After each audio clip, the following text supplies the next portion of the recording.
कि अब एक आईपीओ खुल रहा है कल से मेट्रोपोलिस का। नाम तो जाना माना है, बॉम्बे में हर जगह इनके वो दिख जाते हैं डायग्नोस्टिक सेंटर्स, पैथ लैब वगैरह सारे हैं, तो लेबोरेटरीज है, ब्लड टेस्ट वगैरह सारे करते हैं। करते हैं महंगे महंगे हैं, कमाई तो बहुत करते होंगे, इसका मतलब नहीं। तो चलिए पता करते हैं कि कंपनी कैसी है। कुशल गुप्ता हमारे साथ जुड़ रहे हैं, कुशल को पूछते हैं। कुशल, इस आईपीओ के बारे में हमें पूरी जानकारी देंगे। कुशल बताइए। कल इस कंपनी का आईपीओ खुलेगा और 5 अप्रैल तक ये आईपीओ खुला रहेगा और प्राइस बैंड जो रखा गया है कंपनी की तरफ से वो 877 से 880 रुपए प्रति शेयर का रखा गया है। लॉट साइज जो है मिनिमम लॉट साइज 17 शेयरों का है और जिसमें आपको अगर आप निवेश करते हैं तो कम से कम इन्वेस्टमेंट आपकी 15,000 रुपए की रहेगी। वहीं अगर हम इसकी जो शेयर ये सेल कर रहे हैं वो एक सेकेंडरी सेल है जिसमें प्रमोटर करीब 63 लाख शेयर बेच रहे हैं और निवेशक जो कार्लाइल ग्रुप है वो करीब 74 लाख शेयर बेच रहे हैं। तो इस शेयर सेल के बाद जो इशू से जो प्राइस जो इन लोग को अमाउंट आएगा वो कंपनी को नहीं जाएगा, जब बल्कि प्रमोटर्स और निवेशक को वापस लौटाया जाएगा।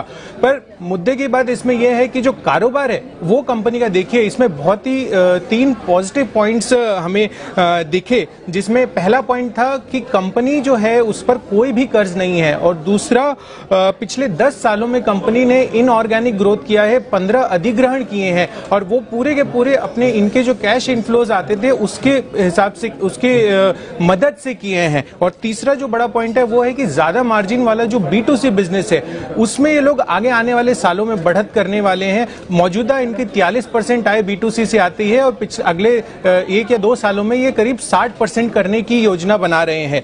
और अगर हम कॉम्पिटिटर्स को कंपेयर करें तो उसमें मेट्रोपोलिस को अब देखिए, उसकी मार्जिन जो है वो 27% रही है FY18 की और कंपैरिजन में डॉक्टर लालपात लैब देखिए 25% रहा है। थायरोकेयर का बिजनेस थोड़ा सा डिफरेंट है, इसीलिए मैं सिर्फ इन दोनों को कंपेयर करके आपको बता रहा हूं। और मुनाफे के फ्रंट पर भी मेट्रोपोलिस जो है वो 17% रह गया। पर जो पी है, एक्सपेक्टेड पी जो प्राइस मांगा गया है 880 रुपए का, उसको अगर हम ईपीएस से डिवाइड करते हैं तो जो पी बनकर निकल कर आता है वो 43 का आता है एज कंपेयर टू डॉक्टर लालपात लैब जो 52 के पी पे मौजूदा भाव पर ट्रेड कर रहा है। तो आईपीओ ओवरऑल फेयरली प्राइस लगता है। अब ये देखना होगा कि लिस्टिंग गेन्स क्या मिलते हैं। तो सिद्धार्थ जी बताइए, मेट्रोपोलिस हेल्थ अगर आपने इसकी स्टडी की हो आईपीओ की, तो आपने एक रिकमेंडेशन क्या दी है?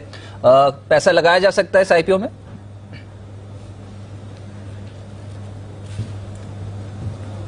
देखिए रजत, मैं तो दूर रहने की सलाह दूंगा। हालांकि कुछ एक प्रीमियम होगा, लिस्टिंग गेन्स भी हो सकते हैं, बट वैल्यूएशन के लिहाज से अभी भी मुझे लगता है कि थायरोकेयर सस्ता वैल्यूएशन है, उसका 30 टाइम्स फॉरवर्ड पे वैल्यूएशन है, जबकि मेट्रोपोलिस 37 से 38 टाइम पे है। डॉक्टर लालपात लैब थोड़ा सा एक्सपेंसिव है। तो मुझे लगता है कि ये पूरे ही सेगमेंट में थायरोकेयर बेहतर स्टॉक हो सकता है और इस पे हमारी कोई रिपोर्ट नहीं है मेट्रोपोलिस पे, तो कोई सलाह नहीं है। बट अगर एक स्ट्रेट फॉरवर्ड बात की जाए तो आप रुक जाए, ना अप्लाई करें। तो वेट एंड वॉच की स्थिति बनी हुई है यहाँ पर, रुक जाइए इस बार। लेकिन अब देखते हैं कि अलग अलग ब्रोकिंग हाउसेस यहाँ पर क्या नजरिया देते हैं। कल से शुरू हो रहा है ये, आप बोल रहे थे कि बहुत फेमस यहाँ पर डायग्नोस्टिक चेन है। वो तो फेमस है, पैसे भी बहुत लेते हैं। अच्छा। तो वो मुझे पता है, ये 2 चीज तो मुझे पता है, फेमस बहुत है आपको हर एरिया में और इनके पैथले बड़े हाइजीनिक एकदम फर्स्ट क्लास बढ़िया दिखेंगे। तो उस हिसाब से अभी क्या है, एक बार इसके वैल्यूएशंस देखने पड़ेंगे, तो कल इसका विश्लेषण करेंगे पूरा, इसका डायग्नोसिस कल करेंगे हम। तो मेट्रोपोलिस का डायग्नोस्टिक जो होगा वो कल होगा और उससे आपको पता चलेगा कि अनिल जी क्या राय रखते हैं, इस आईपीओ में पैसा लगाना चाहिए या फिर इसको अवॉइड करना। लेकिन एक शेयर